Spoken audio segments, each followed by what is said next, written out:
part of Sarah's Social Sesh today is talking about success and what your version of success looks like.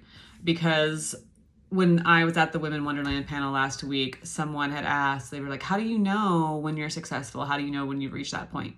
My immediate response is, you have to figure out what your definition of success looks like, because mine's going to be different than yours. Someone else, it's all different. Lots of people judge their success by how much money they make. And especially if you're in business, you need clients and you need money. That is definitely, you need those things if you're going to have a business, and they're important. And yes, that is a part of it. You have to have those things. But you could have $1 million and still not be fulfilled, still not be happy. Your relationships could be effed. So what needs to happen is for you to sit down and really figure out, what does my version of success look like? Do you really need $1 million? Do you need 5 million? What kind of life do you envision yourself having? What do you, how are your relationships? How much are you traveling? What kind of house are you living in? Because some of those things don't matter to some people. And sometimes, for others, they do.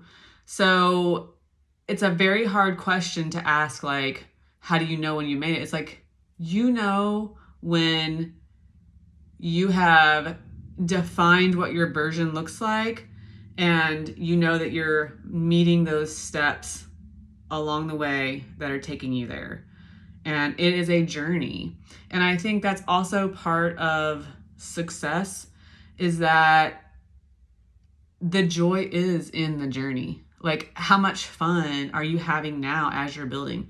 You're going to have seasons that suck. What was that lady's name? Elizabeth Gilbert said, it's what kind of shit sandwich do you want to eat? I mean, no matter what you choose, no matter what kind of job you go after, there's going to be some part of it that you do not like. So it's you got to choose the suck. Which part do you want to do? You may make a shit ton of money somewhere, but hate the work, right? And that sucks.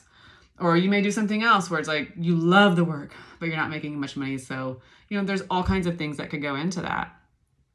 So sit down, define what your version of success looks like. And then also that will help you to stay in your own lane. You don't have to compare yourself to everyone else. You don't have to so-and-so's doing this, so-and-so's doing that. It's now you're in your own lane. You're doing your own thing. You know what you're going after is aligned. And that is the beauty of the journey. You're not in competition with anyone. You're just doing your thing. You're building your business. And I just wanted to bring that up because I think there's a lot of comparisonitis on social media. And for those of you that are starting businesses, building businesses in the thick of it, and you're not feeling successful, it's go write down everything you've done since you've started and see if you don't feel a little bit fucking successful. It's there's a lot that goes into running a business. You're amazing. You're here. You're doing it. You're figuring it out. If you have any questions, if you just want to connect, send me a DM. My DMs are always open. I love chatting with you. I love connecting and talking about all things. So feel free to DM me and feel free to share. If you feel like this would be helpful to someone else, I would love for you to share. So till next time.